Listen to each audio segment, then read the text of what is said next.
Well, it's with strength. Justin Trudeau is weak.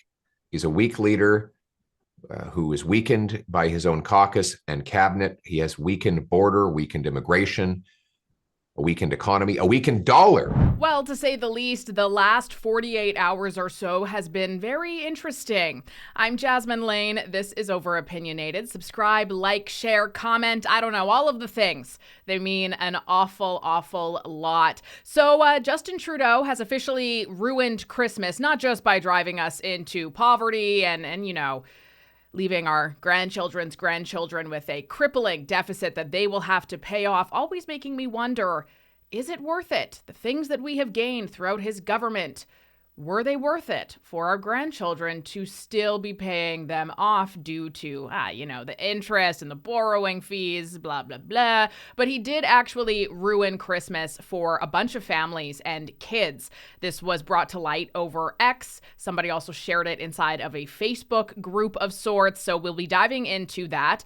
And it really does appear that Donald Trump is absolutely seeking to destroy Justin Trudeau. And why would he want to do that? Well, probably because Trudeau is incredibly weak. He is obviously not a sign of strength. If he was, he would have likely responded to all of this now, given how pretty well everybody else has responded except for him, and doubling down on Donald Trump's motion to end wokeness once and for all, something that Trudeau's Liberal government is the epitome of. We're going to stop woke.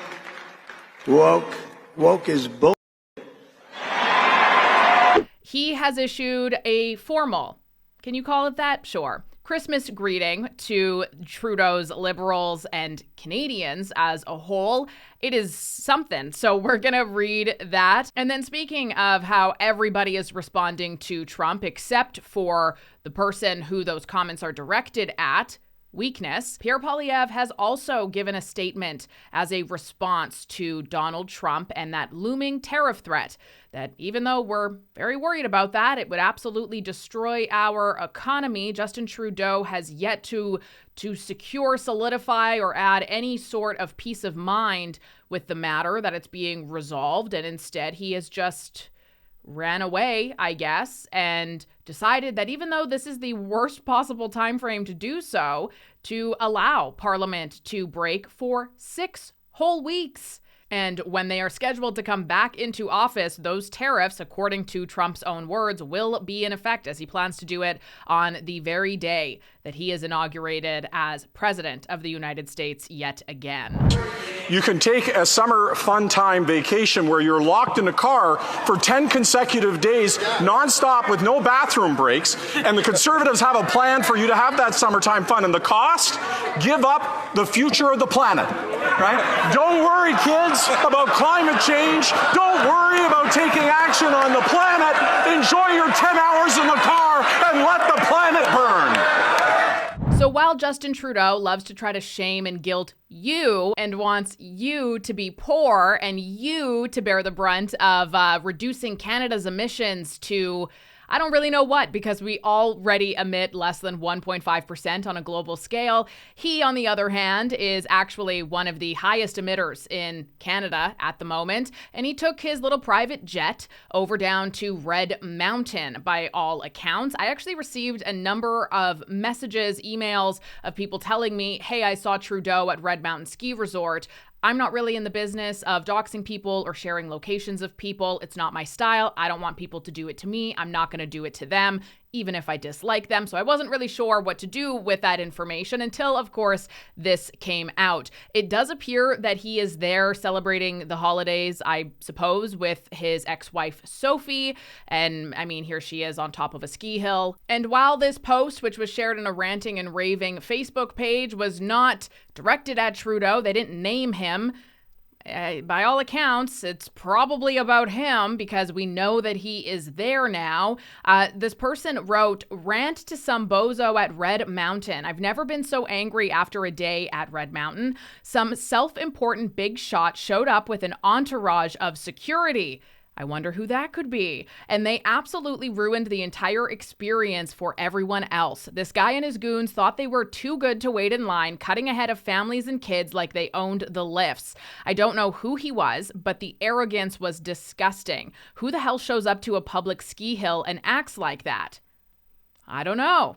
Who would do that? And if that wasn't bad enough, his crew completely clogged up the Josie Hotel and the Velvet. The lobby was a zoo, bodyguards everywhere, barking orders, acting like regular people were in the way. The bar was packed, the staff seemed stressed out, and the whole place felt like a circus. It's a ski lodge, not your personal clubhouse. If you're so special, go rent a private chalet instead of stomping all over everyone else's vacation. He continues, writing, "This guy's entitlement was unreal. Who shows up to a public mountain with an army of security, messes up the slopes, takes over the hotel, and doesn't even have the decency to act like a human being? Whoever he is, I hope he stays far away from the Red Mountain next time. We don't need that kind of selfish nonsense here." Who knows if this person writing this is from Canada or not? I don't know. For all we know, it's somebody who's traveling with their family, and that could be why they're unfamiliar, or they likely also just didn't see Justin Trudeau. When I used to work in media, we had a number of instances where Trudeau had come into our studio to do interviews with other shows, and his security detail was out of this world. It was so nuts what we experienced there. Like literally people locking you in a room until he was done. Like you couldn't even go to the bathroom or anything. It was just crazy. So I would not at all be surprised if this individual, while they don't know that it's Justin Trudeau because they didn't actually see him, that it probably was him, because based on my own experience with him, that sounds like his security detail, and that sounds like what happens when he goes somewhere. So not at all shocked there that Justin Trudeau did in fact ruin Christmas for a number of families by, shocker, being an entitled narcissist. He's also been a regular skier at Red Mountain. That is actually the hill that his brother passed away on after an avalanche that took place at Red Mountain Ski Resort as well. He's been going there since the 90s, as far as I know. While Trudeau has completely abandoned the people of which he swore an oath to protect and serve, he did come out of hiding to release this very cringy holiday message. And what Donald Trump had to say, wishing him a Merry Christmas right back, is just, it's very, very yikes. It's a moment to put our phones down, to put our politics aside, even when that one cousin makes it really hard, and to focus on what matters. You know what I think is the funniest about that is the fact that even that comment, like, yeah, sure, it could be a little tongue-in-cheek, oh, that one cousin who makes it really hard. At the end of the day, the vast majority of families actually do see things pretty well the same. The vast majority of Canadians, according to polling, however much you want to trust that at least, also are all seeing things very much the same way right now. So the only people really who are making it really hard by their politics and their views are usually teenagers or insecure adults who feel like they belong into whatever ideological cause it is that they have gotten behind. But notice how he again attempts to point out and call out people who have different views than you, and how, oh, they just make it so hard. Maybe I'm looking too deep into that, but I just can't help but see these things, these small little movements that do impact our society and our relationships so much more than they probably are even intended to. I digress. Following that, though, Donald Trump then posted two things on Truth Social, where one, he wished Justin Trudeau a very Merry Christmas, and also said this: "I just left Wayne Gretzky, the great one, as he is known in ice hockey circles." In case you were unaware, by the way, Wayne Gretzky and Donald Trump are legitimately friends. Like, Donald Trump and Wayne Gretzky have hung out plenty of times together. They definitely appear to be genuine friends and not just, some sort of a political thing or some sort of like a celebrity endorsement. I said, Wayne, why don't you run for Prime Minister of Canada, soon to be known as the Governor of Canada? You would win easily. You wouldn't even have to campaign. He had no interest, but I think the people of Canada should start a draft Wayne Gretzky movement. It would be so much fun to watch. And to be fair, Wayne Gretzky, by all accounts, is absolutely conservative, and I'm sure he very much supports Pierre Poilievre, but I did think that that was just kind of a funny, odd thing to say. And the fact that he even included Justin Trudeau at all on Christmas Day in not one, but 2 posts where he is saying something about get Justin Trudeau out is something we really, really need to pay attention to, because I really do believe that Justin Trudeau's weakness in not responding to any of this stuff going on with Trump speaks so much volumes. The silence is so deafening, and Donald Trump is obviously going to keep poking that bear, especially because Trudeau has not manned up and hasn't said anything at all other than insulting Americans and conservatives for voting against Kamala Harris, who was never even voted in to run in the election to begin with and is absolutely incompetent. In an attempt to punch back, Justin Trudeau instead insulted American voters, implying that we are sexist.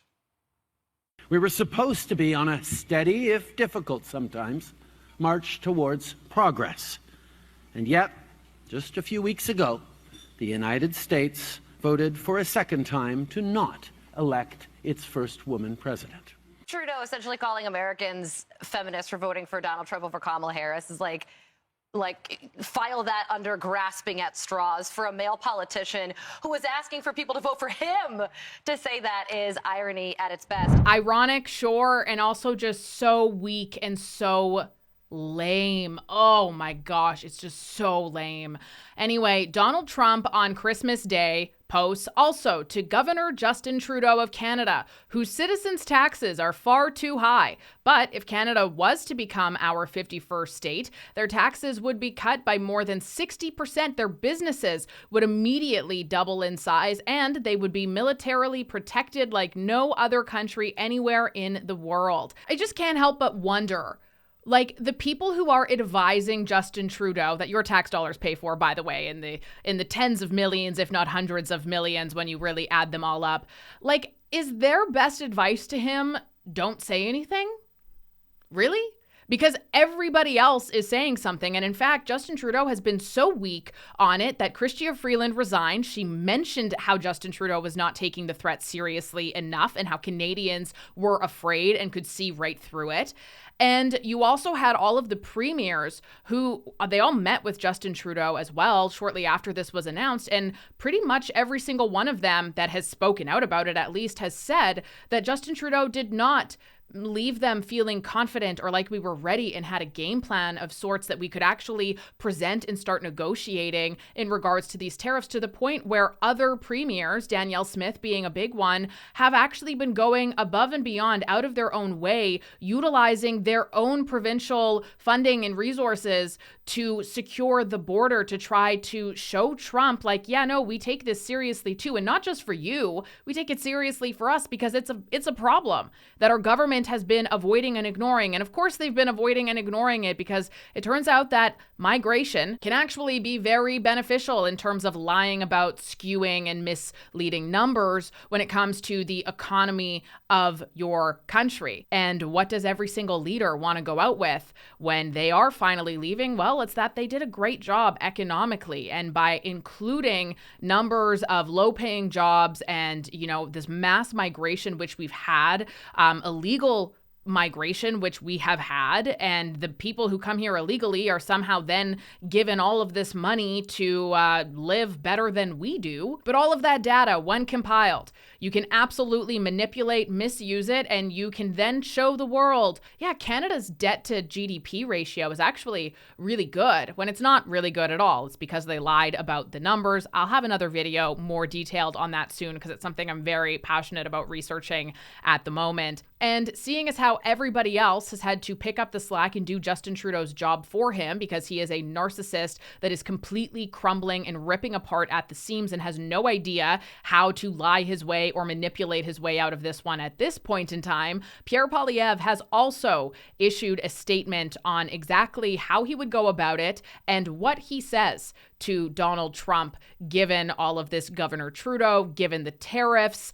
And what he had to say sounded a lot like a great leader, in my opinion. Premiers like Ontario's Doug Ford, Alberta's Danielle Smith, they're doing Trudeau's job of making Canada's case on American television, in American media interviews. How would you handle this situation? Well, it's with strength. Justin Trudeau is weak. He's a weak leader who is weakened by his own caucus and cabinet. He has weakened border, weakened immigration, a weakened economy, a weakened dollar, which means that Canadians will have to spend more for everything that's priced in US dollars, oil, gas, food, fresh fruits and vegetables in the winter, clothing, you name it. It all becomes more expensive when our dollar is now below 70 cents and our economy is at the worst gap with the United States economy in probably 100 years, depending on how you measure it. So we need to bring back strength. We need a leader with brains and backbone. And we need to start by reasserting our economic sovereignty. How do we do that? It's by producing more here in this country. We need a massive bring it home tax cut. I want to secure our border not to please President Trump or any American, but to save our own families. We've lost 47,000 of our people to fentanyl overdoses.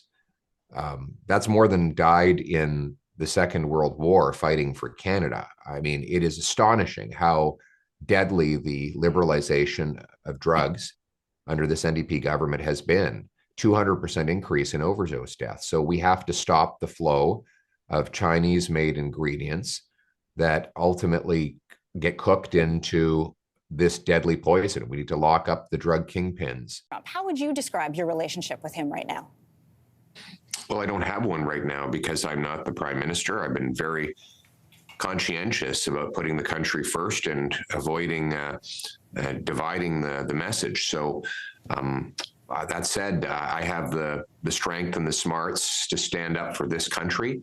And my message to incoming President Trump is that first and foremost, Canada will never be the 51st state of the U.S.